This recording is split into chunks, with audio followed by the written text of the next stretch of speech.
তুমি এখন থেকে সবসময় সালাম দেবে, তোমার বন্ধুরা অবাক হলেও সালাম দেবে। তুমি যখন সালাম দেওয়া শুরু করবে তখন দেখবে একদিন তোমাকে সবাই সালাম দিচ্ছে। আচ্ছা ফুপ্পি, আমি তো নামাজ পড়ি, কিন্তু দাদুকে দেখি কোনো না কোনো সময় অমল করে।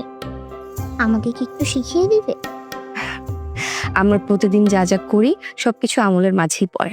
কিভাবে?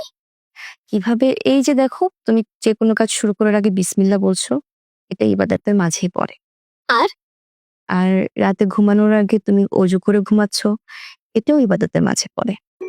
হাদিসে আছে যে ব্যক্তি অজু করে ঘুমাবে, মানে পবিত্র অবস্থায় ঘুমাবে, সেই ব্যক্তি ঘুমন্ত অবস্থায় যে দোয়া করবে সেই দোয়াই কবুল হবে। আচ্ছা ফুপ্পি, আমি যদি রাত্রেবেলা অজু করে ঘুমাই, তারপর যদি বলি আমি যেন পড়াশোনায় ভালো হই, তাহলে কি আমারটা কবুল হবে? অবশ্যই বাবা, তুমি যে যে নেক দোয়া করবে সব নেক দোয়া তোমার কবুল হবে। আর কি করবো? আর তুমি তো সূরা নাস, সূরা ইখলাস আর সূরা ফালাক, তিনটা সূরা পারো। এই তিনটা সূরা তিনবার করে পড়ে ঘুমাবে। তিনবার করে পড়ে তোমার বুকে ফু দিয়ে তারপর ঘুমাবে।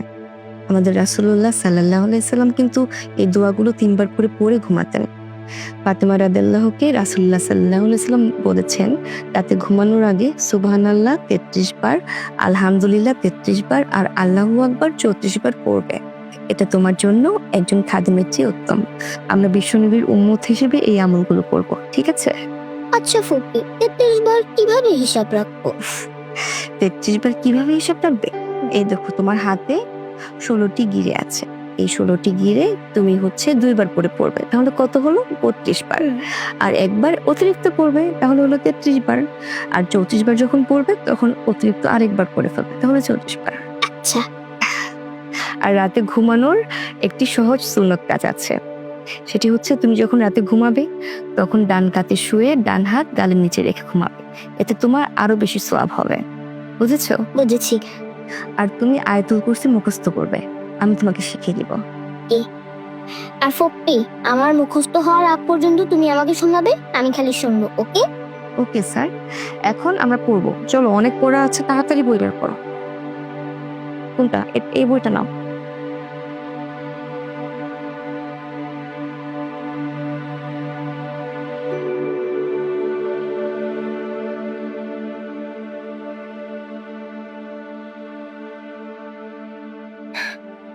নখ কেটে দিচ্ছে, তুমি আর লজ্জা পাচ্ছে।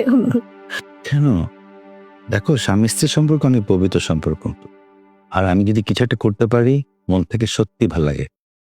ও আচ্ছা, ভালো কথা। বড়াবু মনে হয় ডেকেছিলেন তোমাকে, কোনো প্রবলেম হয়েছে নাকি? ওই যে না, ইরাকে নিয়ে একটু কথা বলতে চাচ্ছিল। ইরার ব্যাপারে? ইরার ব্যাপারে আবার কি? মানে ইরা আবরারের বিয়ে নিয়ে আসলে আমরা কি ভাবছি, কতদূর আগানো যায় আর কি, এগুলো। ও আচ্ছা, তাহলে তুমি কি বললে? না, আমি বললাম আসলে বড়বাবু, সব তো আপনার উপরে আমরা নির্ভর করে, তাই না? আপনি তো সবকিছু দেখেন। So, আপনি যেটা ভালো মনে করেন আমরা তো সবই মাথা পেতে নেব। হ্যাঁ, এটা অবশ্য তুমি ভালো বলেছো। বড়াবু তো সবসময় আমাদের জন্য ভালোই চিন্তা করেন। নিশ্চয়ই আবরার আর ইরার জন্য যেটা চিন্তা করবেন, যেটা ডিসিশন নেবেন, ভালো কিছুই হবে। দেখো, আমি ইরার ভাই বলে বলছি না। এই যে আজকে আবরার যতটুকুন পরিবর্তন হয়েছে শুধু ইরার জন্য হয়েছে। ইরা যদি সত্যিকারের অর্থে আবরারের ওয়াইফ হয়, তাহলে তুমি চিন্তা করো আবরার আরো কত পরিবর্তন হবে। শুধু পরিবর্তনই না, এই দুই ফ্যামিলিকেও আগলে রাখবে। হ্যাঁ, এটা তুমি আসলে ঠিক বলেছো। এরা যেভাবে সবাইকে নিয়ে থাকতে পছন্দ করে, তাতে করেও দুই ফ্যামিলিকে যত্নেই রাখবে। ইনশাল্লাহ। আর দেখো, জন্ম মৃত্যু বিয়ে সব তো আল্লাহর হাতে। আমরা জাস্ট চেষ্টা করতে পারি আর পারি ওদের জন্য দোয়া করতে। আমিও চাই ওরা দুজন সুখে থাকুক। আচ্ছা, ভালো কথা। ইরাকে নিয়ে কি তোমার কোনো প্ল্যান আছে?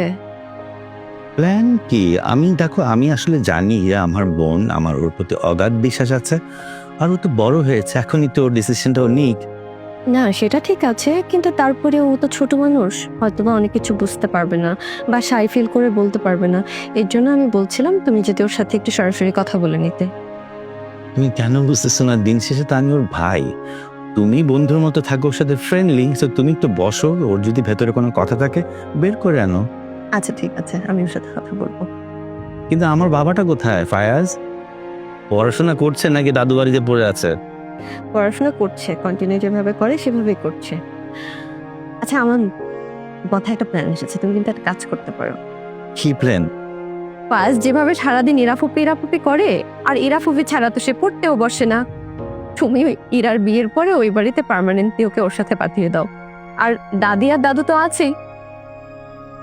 ভালো বলেছ। আসলে দেখো, সম্পর্কগুলো এরকমই। ও জ্ঞান হওয়ার পর থেকে ইরা ফুপিকে চেনে। ইরা ফুপি বলতেই অজ্ঞান। হ্যাঁ, ঠিকই বলেছো। ইরাও তো আসলে ওকে অনেক ভালোবাসে, অনেক আদর করে।